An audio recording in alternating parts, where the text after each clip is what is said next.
संपर्क प्रमुख अंकुश अण्णा काकडे आणि व्यासपीठावरील राष्ट्रवादी काँग्रेसचे जिल्हाध्यक्ष, शिवसेना पक्षाचे जिल्हाध्यक्ष गाडे सर, राजेंद्र दळवी, नगर शहराचे प्रथम महापौर भगवानराव फुलसौंदर, अशोकरावजी बाबर, शिवसेनेचे उपनेते साजन भैया, सत्तारभाई तांबुळे, शौकतभाई तांबुळे, नगर शहराचे माजी महापौर अभिषेक भैया कलमकर, काँग्रेसचे नेते वापारे साहेब, लोटके सर, शिर्के साहेब, सर्वच आता सगळ्याच मान्यवर, आता मी सगळ्यांचे नाव घेऊ शकतो पण आता सगळेच व्यासपीठावरील आमच्या महिला जिल्हाध्यक्षा राजळेताई, महाविकास आघाडीचे सर्व नेते मंडळी, राष्ट्रवादी काँग्रेस, शिवसेना, आमचे आपचे सुद्धा नेते मंडळी या ठिकाणी उपस्थित आहे.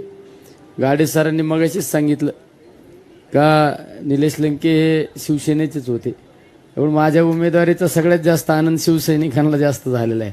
आता ज्यावेळेस महाविकास आघाडीची बैठक झाली, सगळ्यात इतका उत्साह महाविकास आघाडीच्या बैठकीमध्ये होता.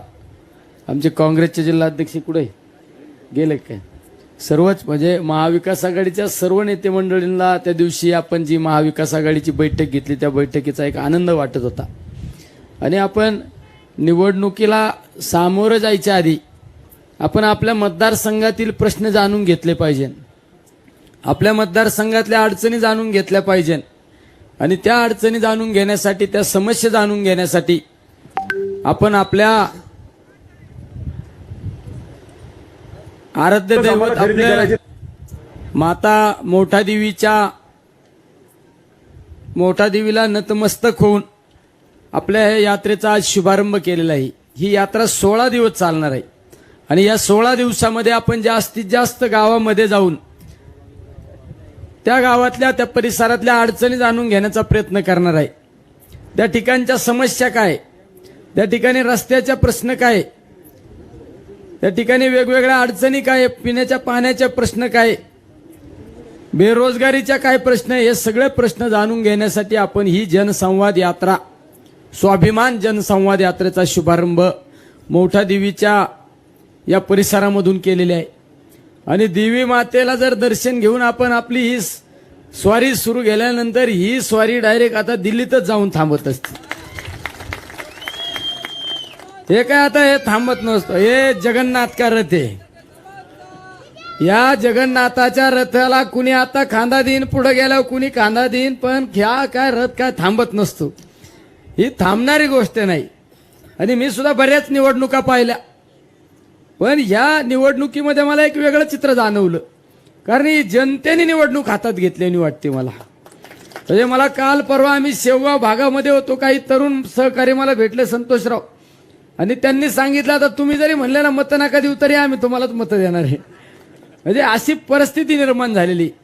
पण आपण निवडणुकीला सामोरं गेल्यानंतर, आपण निवडून आल्यानंतर आपण आपल्या मतदारसंघातल्या सर्व आपल्याला प्रश्नाची जाणीव पाहिजे, आपल्या भागातील वेगवेगळ्या भागातील अडचणी माहिती पाहिजे. नाही तर पाहिलं असून तुम्ही बऱ्याच वेळा उमेदवार निवडून आल्यानंतर डायरेक्ट 5 वर्षांनीच फिरकात्या डाळगुळ वाटायला, म्हणजे साखर वाटप केली, कुणी काय डाळ वाटप केली, म्हणजे डायरेक्ट 5 वर्षांनी. पण ती सुद्धा साखर वाटपाला सुद्धा माझं श्रेय ध्यानात धरा. मी नसतो ना ती साखर नसती, हे भेटलेच नसे महाशय तुम्हाला. जर आपल्याला त्या मतदारसंघातील प्रश्न माहीत असले मग आपल्याकडे एक डाटा तयार असतो. आपण प्रश्नपत्रिका तयार असल्यानंतर, उत्तर पत्रिका तयार असल्यानंतर आपल्याला माहिती असते पाथर्डी भागात गेल्यानंतर कुठल्या गावात कुठली अडचण आहे, कर्जत जामखेडला गेल्यानंतर कुठली अडचण आहे, श्रीगोंदा भागात गेल्यानंतर कुठली अडचण आहे. या अडचणी जर आपल्याकडे सगळा एक संग्रह असला तर पुढल्या 5 वर्षामध्ये आपण निवडून आल्यानंतर आपण काय केलं पाहिजे, लोकांच्या अडचणी काय ह्या डोळ्यात खालून घातल्या पाहिजे आणि त्या अडचणीची नोट पाहिजे. म्हणून आपण प्रत्येक गावामध्ये जाऊन ही जनसंवाद यात्रेच्या माध्यमातून प्रत्येकाचं मत जाणून घेण्याचा प्रयत्न करणार आहे।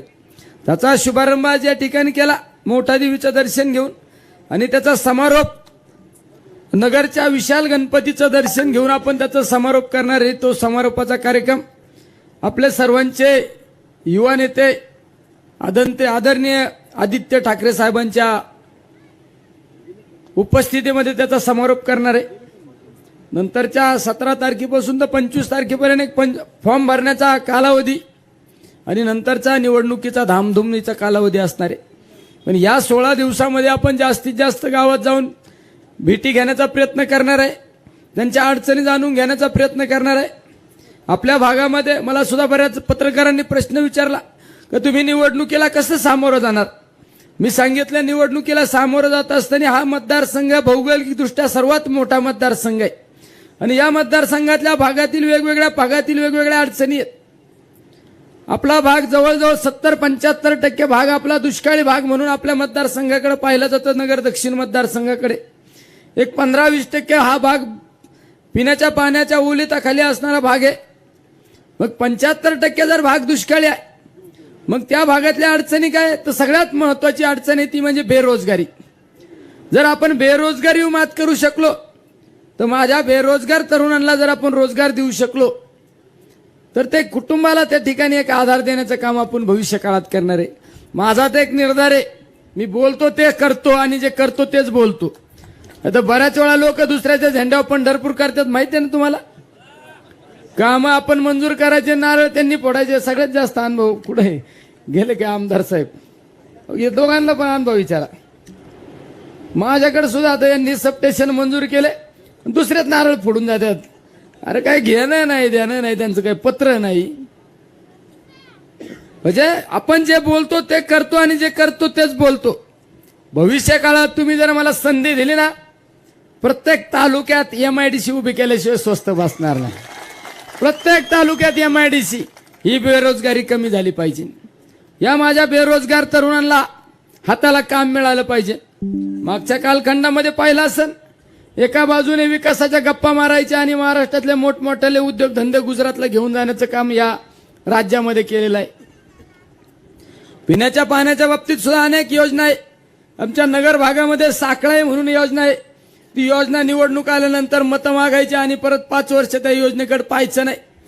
त्यावेळेस तिथं सन्माननीय साहेबांनी सांगितलं होतं मोठ्या की साखळाईचं पाणी आणलं नाही तर मी मतदान मागायला सुद्धा येणार नाही। आता उलट साखळाई भागातल्या 30-35 गावातल्या लोकांनी त्यांना प्रश्न विचारला पाहिजे आणि तुम्ही तर सांगितलं होतं पाणी आणतो। इकडे आमच्या शेवगाव भागात गेल्यानंतर सांगितलं होतं की ताजनापूरचं पाणी आम्हाला आणू। त्या भागात त्या गावातल्या लोकांनी मला सांगितलं, त्या परिसरातल्या घोषणा दिल्या, आश्वासनं दिले, परत आम्हाला पाहायलाच मिळाले नाही म्हणले।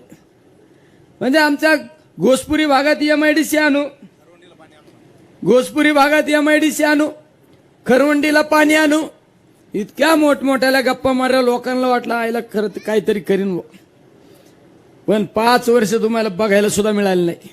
तुम्ही पाहिलं असेल तुमचा नगर पाथर्डी रस्ता तर इतकी रस्त्याची दुरावस्था होती, 450 लोक मृत्युमुखी पडले, बरोबर आहे ना। माझ्या बरोबर उपोषणाला बरोबर शिवशंकर दादा होते, हरिहर होते, किसनराव होते, रफिक भाई हे सगळे होते, प्रताप काका हे सगळे उपोषणाला होते, प्राजक्त दादा पण नंतर उपोषणात सहभागी झाले। 450 लोकांचा बळी गेला आणि त्यांना या भागा यायचं म्हणलं तर हेलिकॉप्टरने येत होते, हेलिकॉप्टरने फिरले।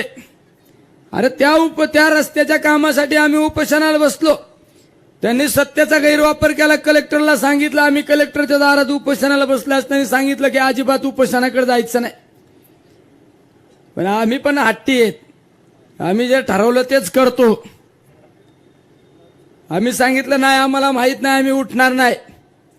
रस्त्याचं काम सुरू झाल्याशिवाय उठणार नाही। प्रत्येक त्या रस्त्याचं काम सुरू झालं आणि आपण ते उठलो आणि आज रस्ता जो चांगला आहे, नंतर त्याचं श्रेय घेण्याचा पण प्रयत्न केला।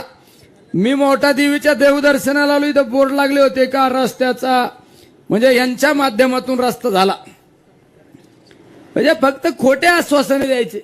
तुम्ही काहीतरी सांगितलं हेलिकॉप्टरनी, नवरात्राला आपण माता मोठा देवीच्या देवदर्शनाचं ट्रिपचं आयोजन केलं, मला नाही ना आपल्याला मोठ्या देवीला जायचं, आले हेलिकॉप्टर घेऊन। आणि हे उलटच हेलिकॉप्टर फिरलं डाव्या बाजूने. म्हणलं यांना आताच उतारती कळा लागली, आताच लागली म्हणलं.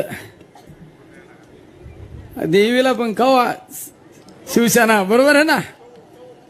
मुळे हे देवीला सुद्धा मान्य नाही. अरे या ना तुम्ही नतमस्तक व्हा, देवीच्या दारात नतमस्तक व्हा. 4 पावलं पायी चाला, बिगर चप्पलचे पायी चाला. तुम्हाला देवी पावल्याशिवाय राहणार नाही. पण तुम्ही जर देवीच्या दारात जर तुमची जर जागिरी दारी दाखवित असेल तर देवीला माहित आहे ना. आपण तर सच्चा भक्त आहे. आपण दर्शन घेतलं ना आता दिल्ली डायरेक्ट, आणि तुम्हाला सगळ्यांना घेऊन जातो, काय काळजी करू नका. मी एकमेव असा आमदार आहे, मला काय हे दोघं येड्यात काढतात. ते म्हणतात किती लोक आणतो अधिवेशनाच्या काळात, 200-400 लोक दरवर्षी घेऊन जातो मी. डायरेक्ट लॉबीत बसतो आणि लॉबीत बसलो खालून फोटो काढतो. त्याचा फोटो व्हायरल झाला का तो पण खुश. तसं तुम्हाला डायरेक्ट संसद दाखवली का कुणी? हा कुणी दाखवली? धाकणे साहेबांनी दिल्ली दाखवली तुम्हाला. आता डायरेक्ट मी तर सगळा लोंढाच घेऊन जातो दिल्लीला. म्हणजे सगळ्या लोकांना आपण काय करतो याची जाणीव झाली पाहिजे. सुद्धा माझ्या मतदारसंघामध्ये आमदार झाल्यानंतर जास्तीत जास्त कामं करण्याचा प्रयत्न केला. मतदारसंघातल्या अडचणी जाणून घेऊन मदत करण्याचं काम केलं. व्यक्तिगत स्वरूपात सुद्धा तुम्ही पाहिलं असेल, कोविडच्या कालखंडामध्ये काही लोकांनी जाहिरातबाजी केली. काही जणांनी सांगितलं की आम्ही रेमडेसिवीर आणतो.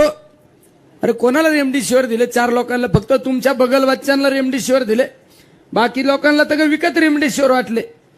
पण निलेश लंकेने रेमडेसिवीर आपल्या कोविडच्या कालखंडामध्ये त्या कोविडच्या रुग्णामध्ये झोपलो आम्ही.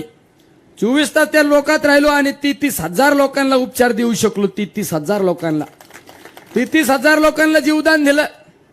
आणि त्या कोविड सेंटरची सुद्धा चौकशी लावण्याचं काम या सन्माननीय महाशयांनी केलं.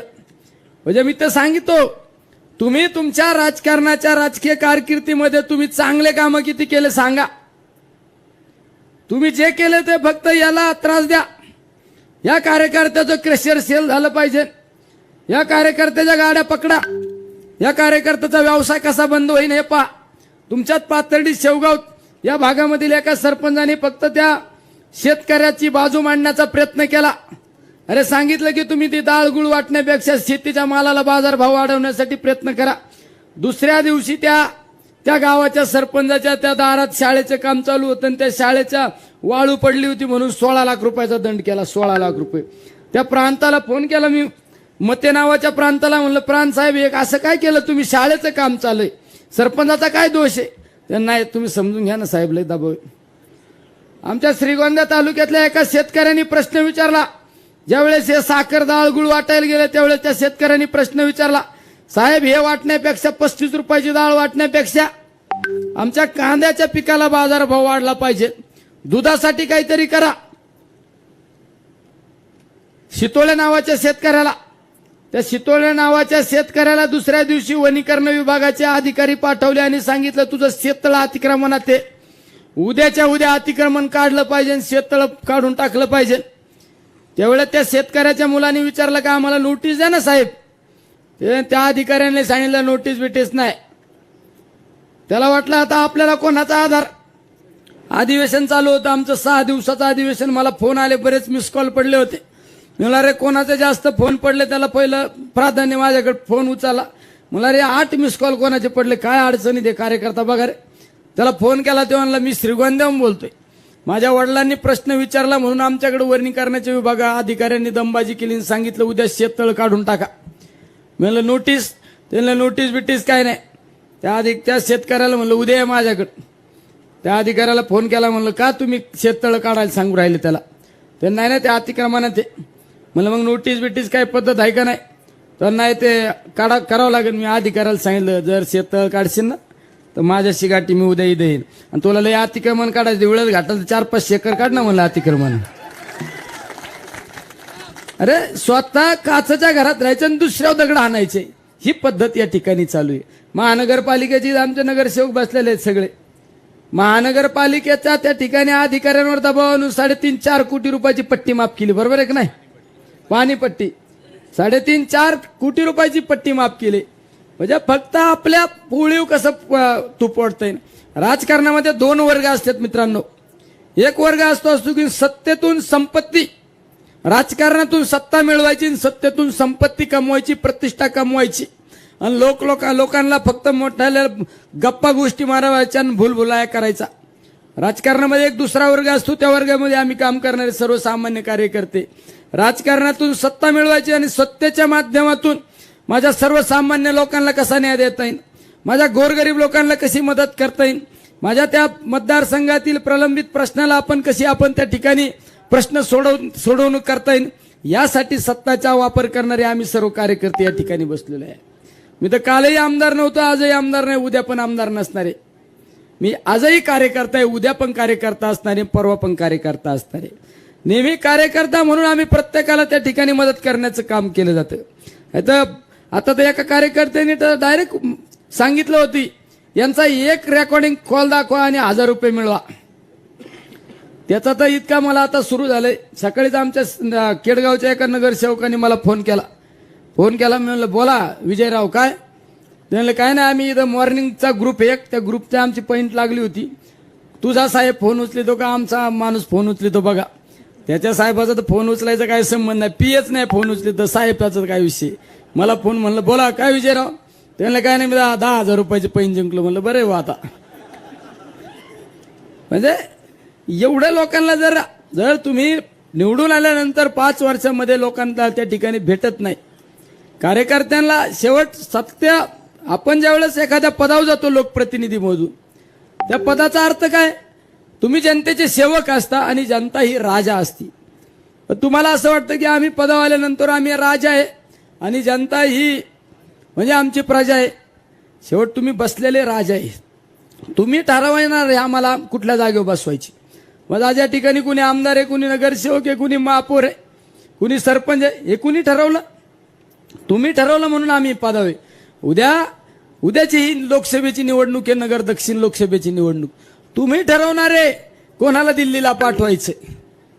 शेवट जनता महत्वाची. जनशक्तीच्या विरोधात ही निवडणूक, ही धनशक्तीच्या विरोधातली ही जनशक्तीची निवडणूक आहे.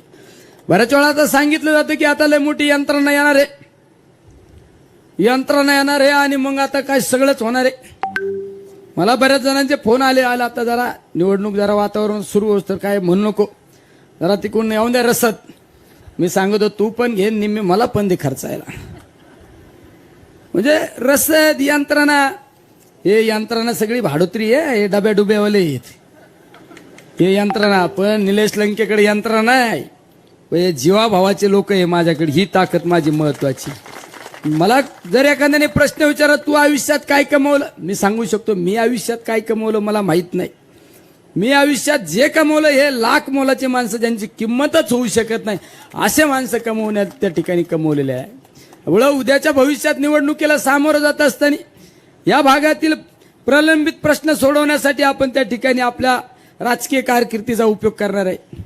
हे पद मिरवण्यासाठी नाही, हे पद सर्वसामान्य लोकांना न्याय देण्यासाठी त्या ठिकाणी पदाचा वापर केला जाणार आहे. म्हणजे आज राज्याची परिस्थिती पाहिली, देशाची परिस्थिती पाहिली तर कधी कधी प्रश्न पडतो की अरे ही लोकशाही जिवंत राहीन का नाही, ही लोकशाही जिवंत राहीन का नाही असं वाटतंय. आज ही 2024ची निवडणूक ही तुमच्या आमच्यासाठी देशाच्या भविष्यासाठी ही सगळ्यात महत्वाची निवडणूक आहे. ही देशाचं भविष्य घडवणारी निवडणूक आहे, ही लोकशाही जिवंत ठेवण्याची निवडणूक आहे.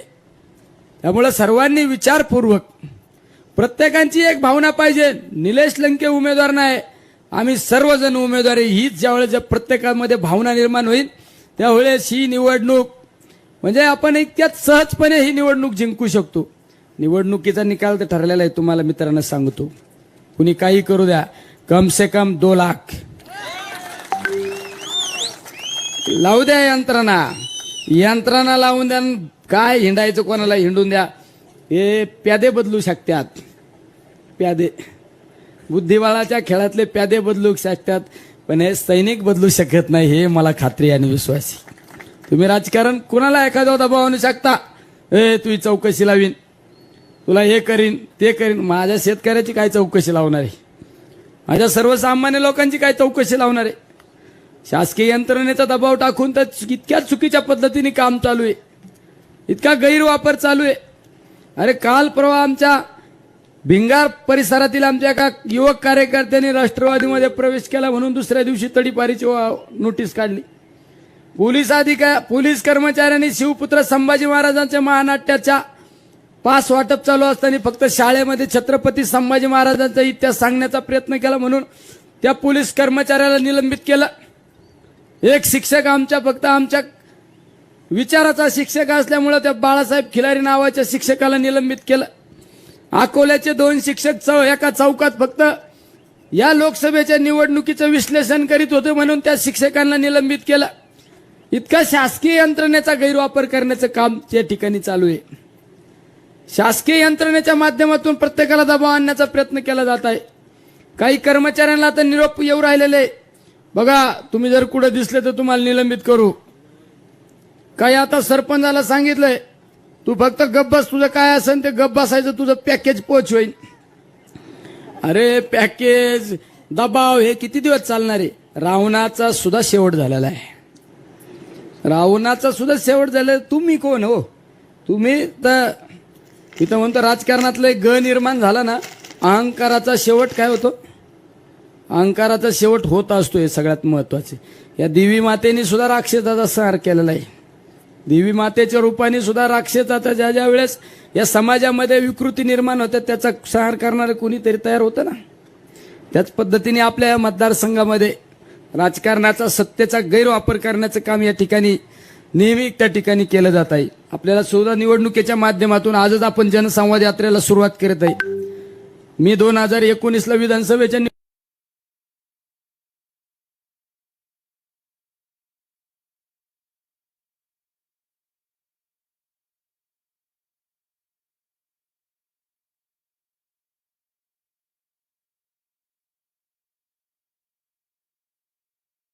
त्यांनी परमिशन लगेच दिलं, पण काल आपण पत्र दिल्यानंतर सांगितलं नाही गाड्या आरटीओ कडे चेक करायला पाठवा.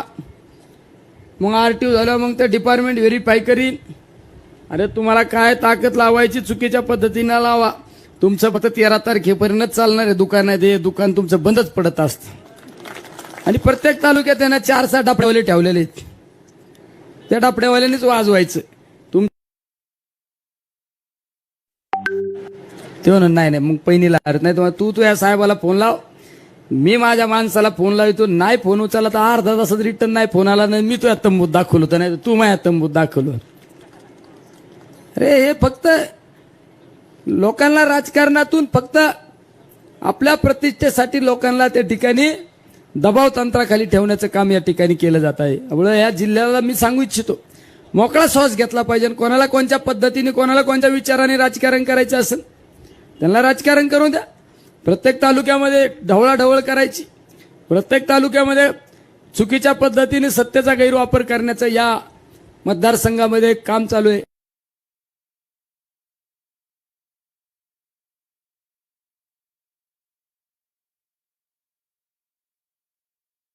नातेवाईकांना भेटलं पाहिजे, आपल्या संबंधित लोकांना भेटलं पाहिजे. आपल्या परिचयाचे लोक असू संबंधित लोकांना भेटून आपल्या प्रवाहात कसं दाखल करता येईल यासाठी आपण प्रयत्न केला पाहिजे. हे सगळ्यात महत्वाचं असतं. गाडे सरांनी मग सांगितलं निलेश लंकेंचा फोन येऊ नाही येऊ आपण कामाला लागलं पाहिजे. बऱ्याच वेळा मी सुद्धा एक नवीन उमेदवार आहे, माझ्याकडून एखाद्याला फोन नाही झाला, एखाद्याची संपर्क न साधला तर त्यांनी नाराज न होता आपण ठीक आहे बुवा समजून घेतलं पाहिजे. ही निवडणूक ही समजून उमजून घेण्याची निवडणूक आहे आणि आदरणीय पवार साहेबांच्या विचाराची निवडणूक आहे. आदरणीय बाळासाहेब ठाकरे असू, बाळासाहेबजी थोरात असू, या सुसंस्कृत नेते मंडळींच्या नेतृत्वाखाली आपण ही निवडणूक लढवत आहे. त्यामुळे या निवडणुकीच्या माध्यमातून सर्वांनी म्हणजे आजच आपल्या या मोठा देवीच्या पायथ्याला सर्वांनी खुणगाड बांधली पाहिजे. आम्ही आपल्याकडं 4 तारखेला या मोठा देवीच्या दर्शनाला गुलालच घेऊन येऊ ही सर्वांनी त्या ठिकाणी शपथ घेतली पाहिजे. आणि या ठिकाणी कमी कालावधीत इतक्या बहुसंख्य संख्येने सर्वजण उपस्थित आहे. त्यामुळे सर्वांना धन्यवाद देतो. आणि आपण जी जनसंवाद यात्रा काढलेली आहे त्या यात्रेचा आजचा हा पहिला दिवस, उद्या दुसऱ्या दिवशी आपण ही यात्रा माणिक दौंडी मंदिरासमोरून त्या यात्रेला सकाळी 9 वाजता सुरुवात होणार आहे आणि त्यानंतर संध्याकाळी या यात्रेचा दुपारी 1 वाजता शेवगाव शहरामध्ये त्याचा मुक्काम केदारेश्वर कारखाना दुसऱ्या दिवशी. 3 तारखेला रात्रीचं भोजन आणि मुक्काम परत त्या केदारेश्वर कारखान्यावरचे. 4 तारखेला ही यात्रा आपली अमरापूरपासून सुरुवात होईल. दुपारी ढोर जरगाव, रात्री अशोक मंगल कार्यालय पाथर्डी. 4 तारखेला 5 तारखेला ही यात्रा तिसगावमधून सुरुवात होऊन रात्री